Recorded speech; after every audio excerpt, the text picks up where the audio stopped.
আসসালামু আলাইকুম। আপনি হয়তো বাংলাদেশ থেকে একটি জব ভিসা নিয়ে সৌদি আরবে যাওয়ার জন্য আপনার একটি মেডিকেল চেক আপ করাতে চান, কিন্তু আসলে মেডিকেল চেক আপটি যে আপনি করাবেন এটি কি আপনি সরাসরি গামকা যেই মেডিকেলের স্লিপ সেটি দিয়ে কি করাবেন নাকি কন্ট্রাক্টে করাবেন?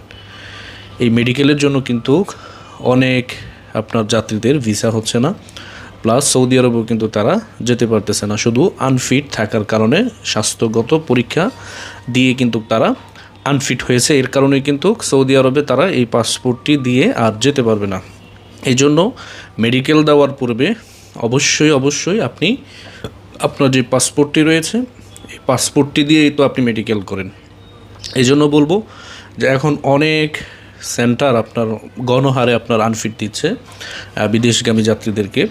এই জন্য চেষ্টা করবেন, যদিও এটি ভিডিওতে বলা ভালো না, যদি আপনি যেই কোনো এজেন্সিতেই আপনি আপনার ভিসাটি প্রসেস করান তাদের মাধ্যমে আপনি মেডিকেল ফিট কার্ডটি নিয়ে নেবেন, এবং কি আপনার নিরাপত্তার জন্য, যাতে করে আপনার পাসপোর্টটা সৌদি আরবের জন্য আনফিট হিসেবে গণ্য না হয়। তো অবশ্যই ভিডিওটি শেয়ার করে দিবেন। যারা সৌদি আরবে যাবেন জব ভিসা নিয়ে তারা অবশ্যই চেষ্টা করবেন অন্য সিস্টেমে মেডিকেলগুলো করার জন্য। গামকায় অনেক মেডিকেলগুলোই কিন্তু এখন যাত্রীদেরকে আনফিট দিচ্ছে, কারণ আনফিট দিলে কিন্তু আপনার এই পাসপোর্টটি বাতিল সৌদি আরবের জন্য। তার মানে আপনি সৌদি আরবে যেতে পারবেন না এই পাসপোর্টটি দিয়ে। তো এই জন্য বলবো যারা সৌদি যাবেন অবশ্যই সতর্কতা অবলম্বন করবেন। যদি আপনি স্বাস্থ্যগতভাবে ফিট থাকেন সেটি হচ্ছে ভিন্ন বিষয়, কিন্তু আপনার যদি সমস্যা থাকে তাহলে অবশ্যই আপনি অন্য সিস্টেমে মেডিকেলটি করার চেষ্টা করবেন। ভালো থাকবেন। আসসালামু আলাইকুম।